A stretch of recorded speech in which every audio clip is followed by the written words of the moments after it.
Pablo Escobar, one of the most infamous drug lords in history, led the powerful Medellin cartel in Colombia. He controlled the cocaine trade with ruthless skill, becoming one of the richest criminals ever. His influence reached far beyond Colombia, impacting the United States and many other countries. Despite his violent methods, some people saw Escobar as a Robin Hood figure. He used his enormous wealth to build housing projects, sports facilities, and schools for the poor in Medellin. These acts of charity won him the loyalty and support of many locals, who viewed him as a giver and protector. The Medellin cartel, under Escobar's leadership, dominated the cocaine market in the 1980s. They smuggled huge quantities of the drug into the United States, making billions of dollars. The cartel was famous for its violence, including assassinations, bombings, and bribery, to maintain control and eliminate rivals. While some admired him for his charity, others could not overlook the brutal means he used to maintain his empire. However, Pablo Escobar's era of terror ended on December 2, 1993. For years, Escobar had evaded capture, but a dedicated manhunt by the Colombian National Police, with help from US agencies like the DEA, finally caught up to him. He was hiding in a middle-class neighborhood in Medellin, his hometown. On that fateful day, the police traced a phone call Escobar made to his son, knowing the risks. They quickly moved in on his location. Realizing he was surrounded, Escobar tried to escape by running across the rooftops of the neighborhood. In a dramatic and intense chase, gunfire broke out between Escobar and the police. Trapped and outnumbered, Escobar was shot and killed on a rooftop. His death brought a sense of relief to many Colombians who had lived in fear of his violence and power. Escobar had been responsible for countless murders, bombings, and acts of terror. The end of his life marked the close of one of the darkest chapters in Colombia's history. The public's reaction to Pablo Escobar's death was deeply divided. Many Colombians celebrated, hoping that his death would bring an end to the violence and fear that he had spread throughout the country. For them, his death was like a liberation, a chance for Colombia to heal and move towards a safer and more peaceful future. These people saw Escobar as a cruel dictator who had caused tremendous suffering, and his death was a relief. On the other hand, there were those who mourned Escobar's death. In the poor neighborhoods of Medellin, some people saw him as a hero. They remembered how he used his enormous wealth to build houses, schools, and sports facilities. To them, he was like a Robin Hood figure who took care of the poor when the government did not. These people felt a deep sense of loss, mourning not just the man, but also the support he had provided. This mixed reaction showed the complicated legacy of Escobar.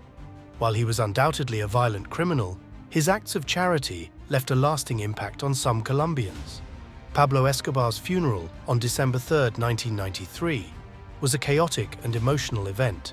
Thousands of people crowded the cemetery to say their final goodbyes to the famous drug lord.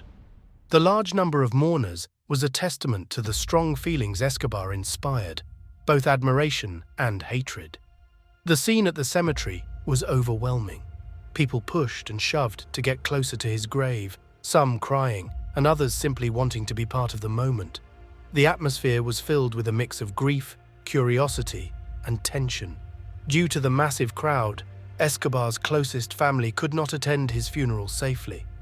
His wife, Maria Victoria Henao, and their 2 children had to mourn in silence, away from the public eye. They were forced to stay hidden because the funeral posed a serious danger to them.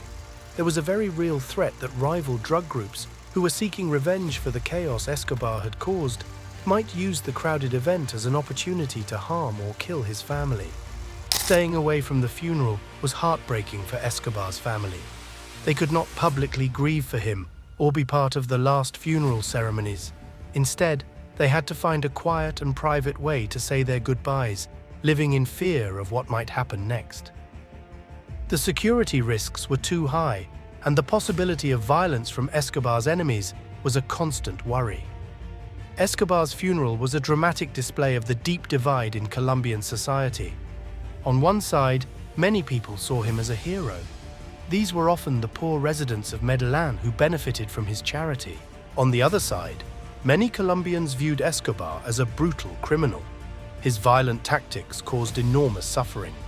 Bombings, assassinations, and kidnappings were common under his rule, spreading fear across the country. Thousands of lives were lost because of his ruthless quest for power and control over the cocaine trade. For these people, Escobar was a villain who brought nothing but pain and chaos to Colombia. This division is still evident today. Some Colombians continue to honor his memory, seeing him as a symbol of rebellion and support for the poor. Others are horrified by this praise, believing that it overlooks the immense harm he caused. In the end, the family's absence at the funeral highlighted the dangerous and unpredictable legacy Escobar left behind. While the public dealt with their mixed feelings about his death, his family had to navigate the immediate threats to their own lives, mourning in private and in fear. With Pablo Escobar's death, other drug cartels saw an opportunity to rise to power. The Cali cartel in particular benefited greatly from his death. Unlike Escobar's violent Medellin cartel, the Cali cartel operated more quietly and bribed officials instead of participating in open warfare. The Cali cartel and other rival groups wanted to ensure Escobar was truly dead to eliminate any chance of his return to power. They were ruthless, and their search did not end with him.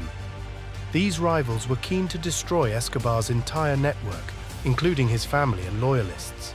This led to a continuous hunt for his associates and relatives, forcing his family to live in constant fear and hide under heavy protection.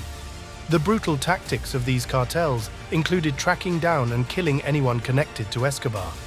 His family had to leave Colombia, constantly moving to avoid being caught.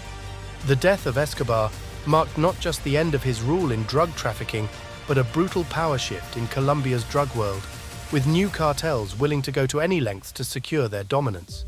Pablo Escobar's death had a significant and lasting impact on Colombia. While his death didn't put an end to the drug trade, it marked the beginning of the end for the powerful Medellin cartel. With Escobar gone, rival cartels like the Cali cartel rose to power, but none ever matched the sheer dominance and terror of Escobar's organization.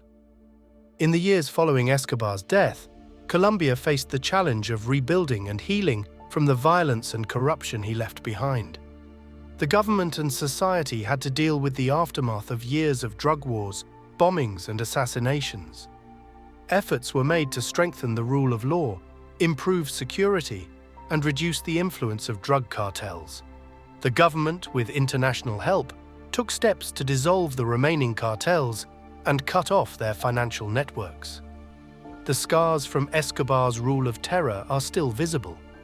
Many Colombians who lived through his era remember the fear and chaos he caused.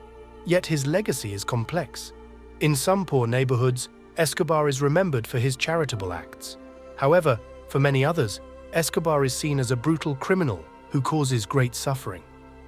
The debate over his legacy continues to divide Colombians. Some argue he should be remembered for the harm he caused, while others focus on the ways he helped the poor. This ongoing debate highlights the complex and often conflicting nature of Escobar's influence on Colombia. Make sure to like and subscribe, and don't forget to let us know in the comments how Pablo Escobar's death made you feel. Until next time.